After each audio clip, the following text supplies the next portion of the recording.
Hello everyone, welcome back to Happy Lyfe Better Lyfe. Thank you for joining me today, and please continue to watch the videos, like, subscribe. I know I've been missing in action for a little bit, so I'll tell you what's been going on with me. I've been working 2 jobs. One of them is third shift, and I felt like I always look tired.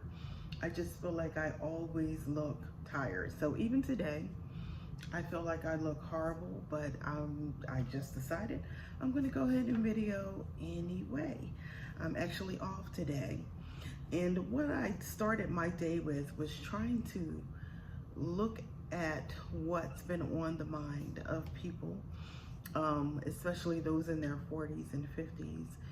And I wanted to actually just bring some good news, share some good news. But the truth is, most of the things that are on the minds of people in their 40s and 50s has to do with feeling insecure, feeling unaccomplished, and feeling strained and stressed and full of anxiety, because some of the things that they're worrying about, especially if you've been watching the news, is retirement, Social Security, Medicaid, medical bills, health costs. Some people are taking care of parents and taking care of children. There's a lot going on, and there is definitely plenty to worry about, but I wanted to focus on answers, solutions to these particular issues that some of us are having, because I didn't want to just talk about what the problem is, but I definitely wanted to have solutions. Like, what can we do? You know, how can we make change? So first of all, when it comes to retirement, and I'm going to look at some of my notes. So if you see me looking down, that's what I'm looking at. When it comes to retirement, most of us are not as well off as the boomers were. So we're considered to be Generation X. And by this age, in 40s and 50s and stuff, boomers pretty much had like an easier life. They had accomplished more. They were financially able to do more. They were living lives that were a little bit more fulfilling. And right now, for the Gen Xers, basically we're still hustling. We are still out there trying to make $1 out of 15 cents, and the cost of living has gone higher. The cost of living is like, the rate of the cost of living, I should say, is outmatching by leaps and bounds our income. Inflation is growing much faster than our rates of income, than our raises and things like that. And so we're having to be definitely more frugal, and we have to be more strategic with how we spend and what we spend it on. And so we have fewer pensions, multiple job disruptions, and also a lot of us are trying to play catch up, as I stated earlier, with our retirement. So some of us are starting much later than we anticipated. And this is not the end of the world, though, okay? We're worried about Social Security and Medicare and funding projections for these things that matter to us so much could shrink quite a bit, okay? And people are also concerned about AI. They're concerned about AI taking their jobs. And this is not a mute concern. The truth is, AI is taking over different types of jobs. But the people who will be more competitive against that will be younger generations who have come up in this age of technology. And for those of us who are older, it might be a little bit more strain, okay? So we have to basically tell ourselves that we have to get with the program. Some people may not want to, but we definitely have to. So we need to get a clear picture of our financial situation, what we're looking at, what we can actually do with what we have, and how to maximize what we have. For some of us, it might literally mean moving to another state. It might mean moving to another country, where the cost of living is cheaper. It might mean getting an online job so that we can move to another state or another country.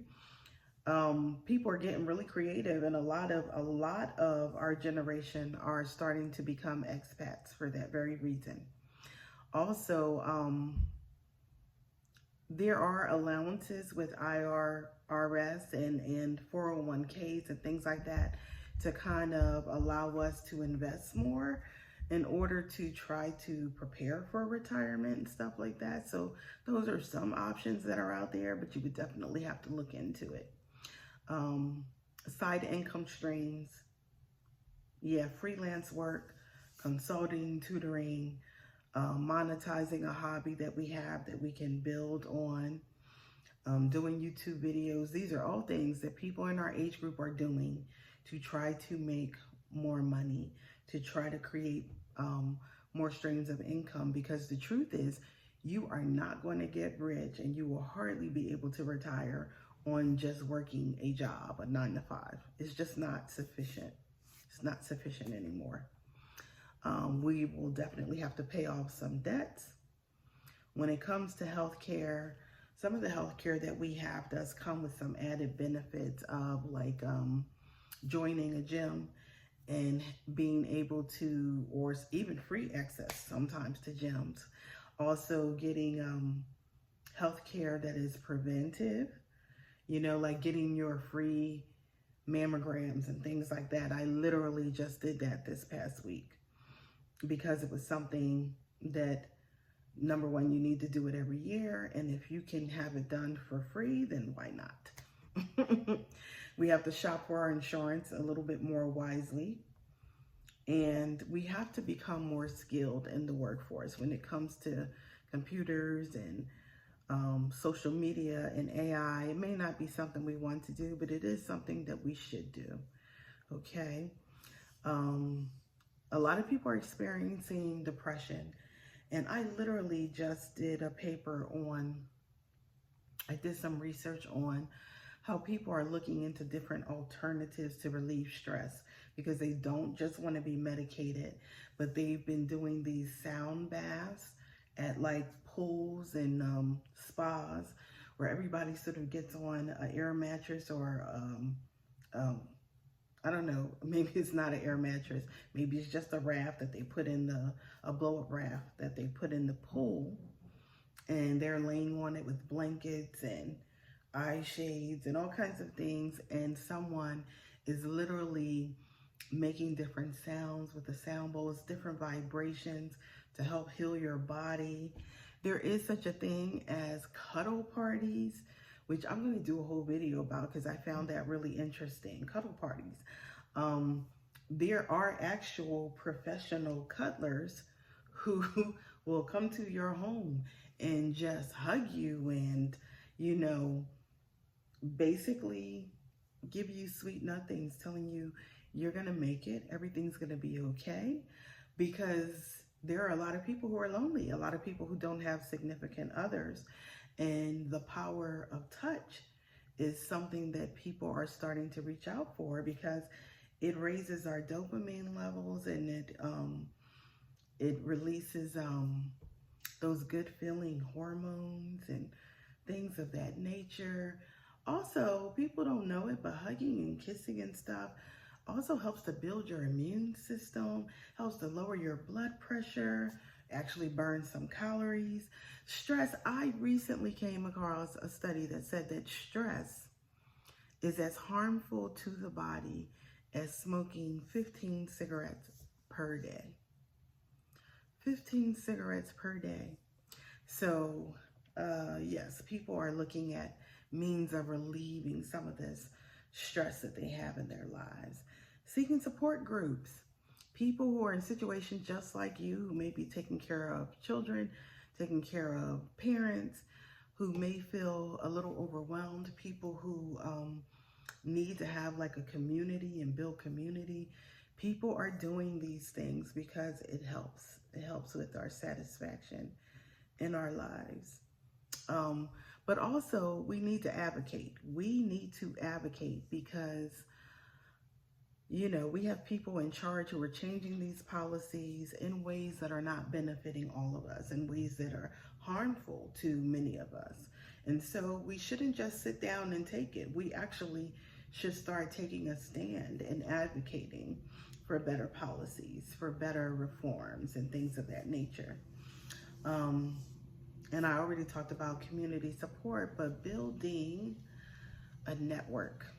Even on here, I definitely want to facilitate us building a community to encourage one another, to uphold one another. I try to give some educational content because I know that sometimes people don't know what to do when they're in a transition in life. And so I want us to be there to encourage each other. So anyway, at this point in time, those are just some of the thoughts I'm going to leave with you today. But if there's something you're interested in, something you want to know more about, please leave it in the comments. Let me know. And I want to thank you. I want to thank you for those of you who have been faithful, who have been chiming in, who have been sharing, who have been watching the videos, who have been commenting on the videos, who have joined this community. I really have much gratitude for you guys. I appreciate you immensely. And just let me know what you want to hear about. Any questions? I'm going to start really channeling my videos to things that you guys want to talk about and want to hear about, because that's the best way for me to be effective. So thank you. Thank you for coming and joining me for this time. I look forward to hearing from you, and I thank you so much. And you know, as always, I want you to live a happy life and a better life. All right. Bye-bye.